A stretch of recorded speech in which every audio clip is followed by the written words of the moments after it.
Buenas noches, me presento, me llamo Sebastián Felipe Morales Barrera, soy estudiante de la Universidad Militar Nueva Granada del programa de Contaduría Pública.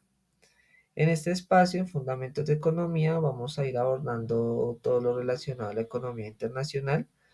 Tenemos 5 mapas conceptuales en donde cada uno compone todo este tema tan amplio, en donde vamos a ir abordando cada uno de ellos. Iniciamos con la economía internacional, que pues como todos sabemos, pues es una ciencia social que estudia las relaciones de producción y distribución. Su enfoque es amplio ya que se conecta con otras ciencias sociales como la sociología, la política y el derecho. La división y el objeto de estudio se divide en dos partes: la economía positiva, lo que es, y la economía normativa, lo que debería ser. Por otro lado, pues su objeto de estudio principal son los fenómenos sociales en la producción, distribución y consumo entre países. El objetivo y las actividades es el objeto principal de analizar la competitividad en los países y empresas. Nos ayuda a entender por qué algunos países son más competitivos que otros. Las actividades que abarca incluyen la producción nacional, al comercio internacional y de la exportación e importación de bienes y servicios. La inversión extranjera también se incluye. Por otro lado, tenemos lo que incluye la economía interna, ¿sí? Finalmente, la economía interna estudia la producción, el consumo y la inversión en la fuerza laboral y las políticas fiscales y monetarias. Esto pues se hace por medio de un estudio en una nación o en un país, todo lo cual influye a cómo ese país interactúa con el resto del mundo. Vamos a ir con el siguiente y vamos a hablar sobre la cooperación internacional. Em, Cuando hablamos de la cooperación internacional, decimos que es la acción que se encarga de reunir a dos o más actores. Actores involucrados, pues está todos los estados y las naciones y sus gobiernos, los organismos multilaterales como la ONU, el Banco Mundial o el OCDE. Las organizaciones no gubernamentales, que son las ONGs, son fundaciones, y la sociedad civil. Tenemos por otro lado los actores privados como empresas, instituciones académicas y demás. Las modalidades y tipos en la cooperación que se puede organizar en varias maneras, como la bilateral, que es cuando hablamos en realizar directamente entre dos países; la multilateral, que involucra a varios países o se canaliza a través de un organismo internacional; de sur a sur, que es la cooperación que ocurre entre países en desarrollo; la triangular, que nos habla cuando se desarrolla, cuando un país desarrollado apoya la cooperación entre dos países en desarrollo. Tenemos por otro lado los principios fundamentales, que son la solidaridad y la equidad, la responsabilidad compartida en el interés mutuo, la sostenibilidad, que es para asegurar que los resultados perduren en el tiempo, y la eficacia, que es garantizar que las intervenciones logren el impacto deseado.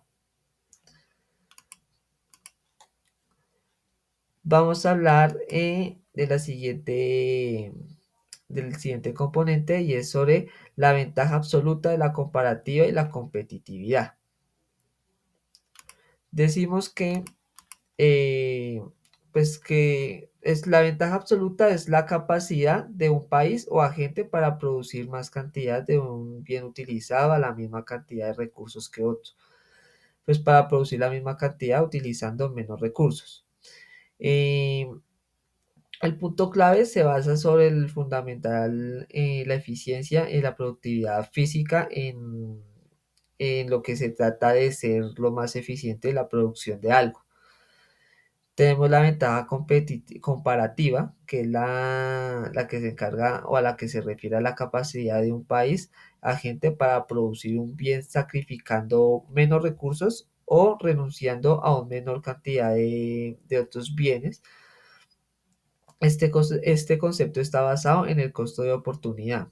El punto clave de esto es que la capacidad de mantener una posición superior frente a los competidores a través de los factores como el costos bajos y la diferenciación, la innovación y la eficiencia en la cadena de valor. Tenemos por otro lado lo que es la relación entre ellas, ¿sí? Un país no tiene por qué tener una ventaja absoluta en nada para aún así tener una ventaja comparativa. La ventaja comparativa se enfoca en aquello en lo que es relativamente menos peor o relativamente mejor.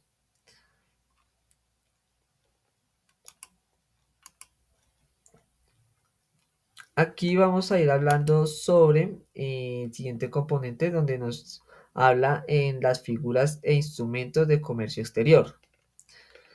Entonces, aquí nos dice que efectivamente todo lo que tenga que ver con el comercio exterior, estamos hablando de afuera, pues es el intercambio de bienes y servicios entre países, ¿sí?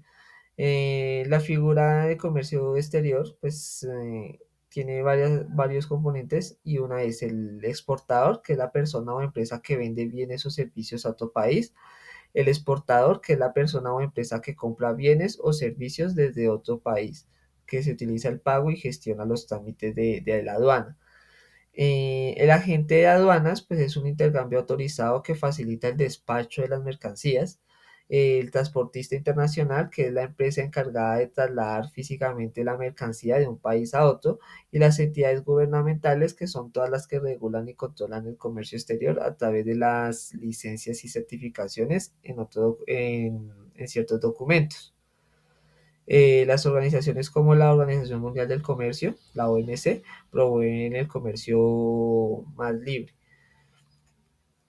Los instrumentos del comercio exterior son los aranceles, que es el impuesto que se aplica a la importación o exportación de bienes, las barreras no arancelarias, que son las restricciones que no implican impuesto, como cuotas e importaciones, licencias o normativas sanitarias, los acuerdos comerciales, tratados entre países para facilitar el comercio, o en lo que llamamos el TLC, que es el Tratado de Libre Comercio, los medios de pago, que son las herramientas financieras para hacer el pago de las operaciones, los ICOTEMS, que son los términos estandarizados de comercio que definen las responsabilidades entre comprador y vendedor, y los documentos de comercio, que son los que facilitan o legalizan las operaciones, incluyen la factura comercial y económica.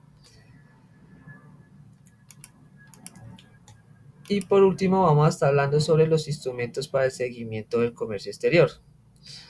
Tenemos los instrumentos, perdón, tenemos los instrumentos estadísticos que pues esto se encarga de alguna manera de medir las exportaciones, si son mayores o menores a las importaciones, que pues esto lo único que se encarga es como de medir, de hacer como una medición o regular el control de este.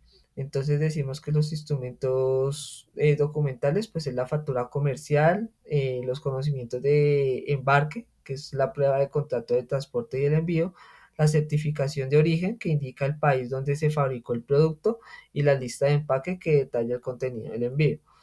Tenemos por otro lado los instrumentos digitales y tecnológicos, que son los sistemas de ventanilla única, sistemas de seguimiento de carga, que pues permiten rastrear el tiempo real, a como los sistemas de GPS, las plataformas de análisis comercial, que es la fuente de Trademap, y World Bank de Open Data. Por otro lado, por otro lado, tenemos los instrumentos legales y regulatorios, que estos instrumentos son las normas y acuerdos en las que permiten el control y monitoreo del comercio, que incluyen las regularizaciones de la aduana y acuerdos comerciales internacionales. Los instrumentos financieros, pues son todo lo que venga en relación a los flujos de pago, las cartas de crédito, transferencias internacionales, los registros bancarios de pago transfronterizos.